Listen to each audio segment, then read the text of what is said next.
आज हम पांचवी, छठवीं और सातवीं कक्षा के लिए संस्कृत व्याकरण में वर्ण संयोजन और वर्ण विन्यास इसके बारे में पढ़ेंगे। तत्पूर्वी हमें वर्ण, स्वर, व्यंजन इसके बारे में पढ़ना पड़ेगा।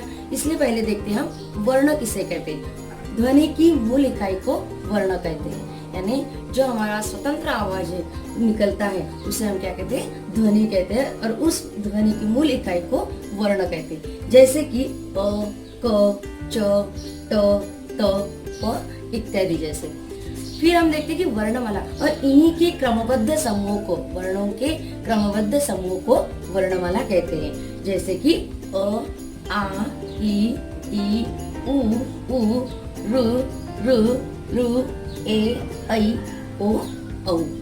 अब हम देखेंगे कि वर्णों के भेद कितने होते हैं। वर्णों के दो भेद होते हैं, यानी दो प्रकार होते हैं, एक स्वर और एक व्यंजन। तो स्वर जिन वर्णों का उच्चारण हम किसी की दूसरे यानी वर्णों की सहायता न लेते हुए करते हैं उसे हम स्वर कहते हैं। और व्यंजन, व्यंजन जिन वर्णों का उच्चारण करते समय हमें किसी ना किसी वर्ण की सहायता लेनी पड़ती है, यानी इसलिए हम उसे क्या कहते हैं, व्यंजन कहते हैं। स्वर में भी तीन प्रकार होते हैं। स्वरों में ह्रस्व, दीर्घ और प्लुप्त स्वर। ह्रस्व स्वर किसे कहते हैं कि जिन स्वरों को बोलने में एक मात्रा का समय लगता है उसे हम कहते हैं ह्रस्व स्वर, यानी जैसे कि अ, ई, उ, रू। हम जैसे उच्चारण कर रहे हैं अ तो तुरंत हो रहा, इसमें मात्रा का समय लग रहा है क्या, नहीं, तो इसे इसलिए हम कहते हैं ह्रस्व स्वर। फिर दूसरा है दीर्घ स्वर। जिन स्वरों में बोलते समय दो मात्रा का समय लगता है, यानी जिसे हम थोड़ा लंबा खींचते हैं उसे हम कहते हैं दीर्घ स्वर, जैसे कि आ, ई, रू, उ, ए, ऐ, ओ, औ, ये हो गए दीर्घ स्वर। दीर्घ स्वर में ये ए, ऐ, ओ और औ, इसमें इसे हम संयुक्त स्वर कहते हैं, क्योंकि इन स्वरों में दूसरा स्वर भी जुड़ा हुआ है, यानी जैसे कि अ प्लस ई, ए, अ प्लस ए, ऐ, अ प्लस उ, ओ, अ प्लस ओ, औ। इस प्रकार इसलिए इसको संयुक्त वर्ण कहा गया है। फिर तीसरा प्रकार है प्लुप्त। प्लुप्त स्वर यानी कि जैसे कि हम किसी को दूर से पुकारते हैं, किसी को हम आवाज देते हैं, तो उस समय इस वर्ण का उपयोग किया जाता है। जैसे कि उदाहरण के लिए हम देते हैं कि हे, अरे, जिसे तो और उसके सामने तीन ऐसे इस प्रकार लिखते हैं, तो इसे प्लुप्त स्वर कहते हैं। वर्गीकरण, व्यंजन कितने प्रकार के होते हैं? व्यंजन तीन प्रकार के होते हैं, स्पर्श, अंतस्थ, ऊष्म। स्पर्श में क वर्ग में आता है क, ख, ग, घ, ङ। च वर्ग च, छ, ज, झ, ञ। ट वर्ग ट, ठ, ड, ढ, न।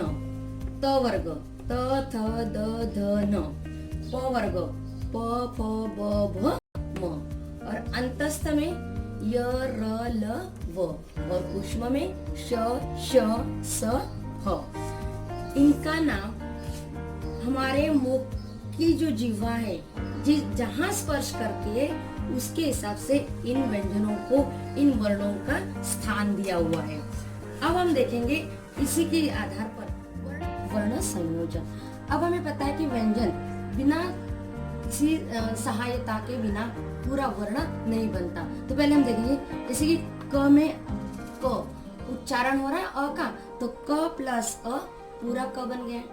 वैसे ही क प्लस आ, ये स्वर आ स्वर लगा है, तो क प्लस आ का। क प्लस ई की, क प्लस ई की बड़ी की मात्रा। क प्लस उ छोटा उ। क प्लस उ बड़ा उ कु। क प्लस रु क्रू। क प्लस ए के। क प्लस ऐ कई। क प्लस ओ को। क प्लस औ कौ। और क प्लस ये रू क्रू, ये बड़ा रू है, और रू, लेकिन इसकी कोई मात्रा नहीं होती, रू ये मात्रा नहीं होती। ये तो टोटल 13 स्वर है। तो हम इसमें इसके आधार पर ही वर्ण विच्छेद और वर्ण संयोजन करेंगे। जैसे उदाहरण के लिए हमने लिया है न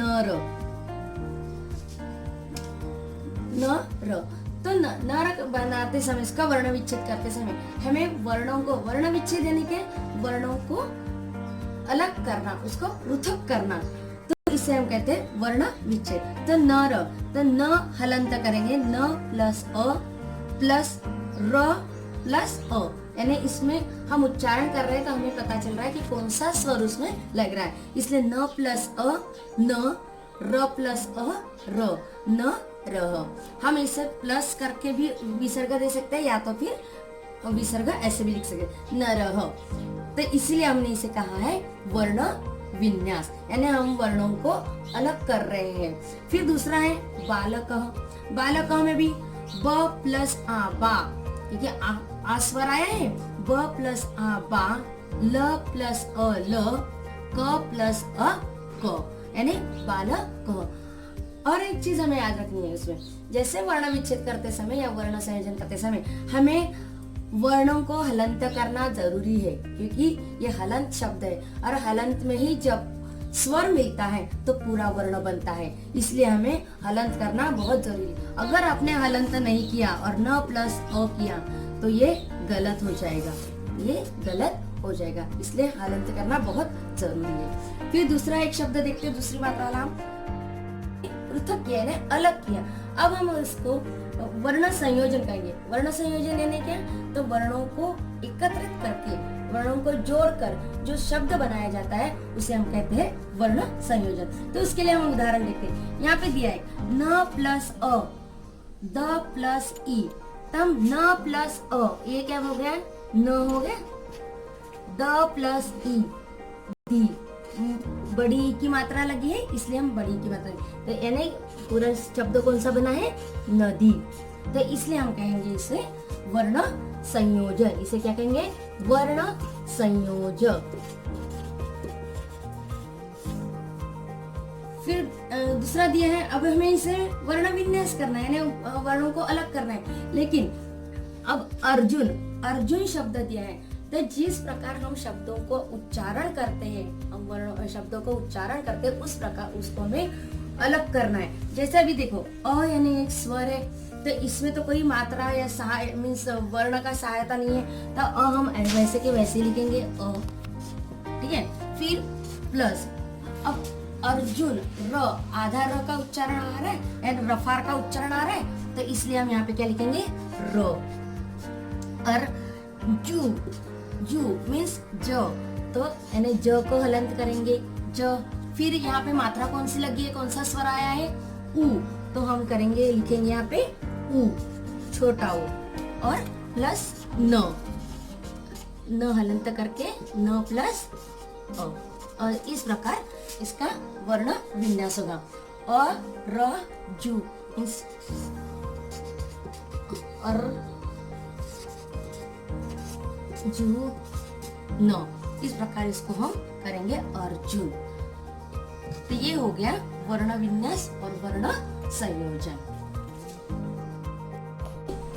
घर में रहिए, सुरक्षित रहिए। जय गुरुदेव।